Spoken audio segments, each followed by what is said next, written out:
Everyone तपाईँहरूलाई भिडियोमा स्वागत छ र आज हामी यो भिडियोमा आन्टा महासागरको बारेमा पढ्नेछौँ। आन्टा महासागर पृथ्वीमा रहेका 5 महासागरमध्ये दोस्रो ठुलो महासागर हो क्षेत्रफलका हिसाबले र यसको क्षेत्रफल 8 करोड 24 लाख वर्ग किलोमिटर रहेको छ। यो कुल जलमण्डल पृथ्वीमा जति पनि पानीको भाग छ त्यस क्षेत्रफल मध्ये 25.7% आन्टा महासागरले ओगट्दछ। आन्टा महासागर अङ्ग्रेजी अक्षरको यस आकारको छ। आन्टा महासागरको औसत गहिराई 3700 मिटर रहेको छ। आन्टा महासागर तेस्रो गहिरो महासागर हो।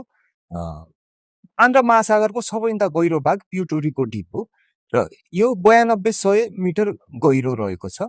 यो अमेरिका नजिक पर्दछ र यसको अन्य तथ्य हेर्ने हो भने सबैभन्दा व्यस्त महासागर हो। यसमा वाणिज्य ट्रेड हुने भएर यसमा बोटहरू हिँडिरहेको हुन्छ र सर्वप्रथम पानी जहाज र हवाई जहाज क्रस गरेको महासागर पनि यही हो।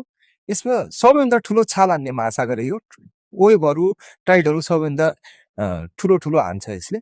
अनि नर्थ पोलदेखि उत्तरी ध्रुवदेखि दक्षिणी ध्रुवसम्म फैलिएको महासागर हो र यो महासागरमा बर्मुडा ट्रायङ्गल रहेको छ, जुन बर्मुडा ट्रायङ्गलमा 1912 मा टाइटानिक डुबेको थियो।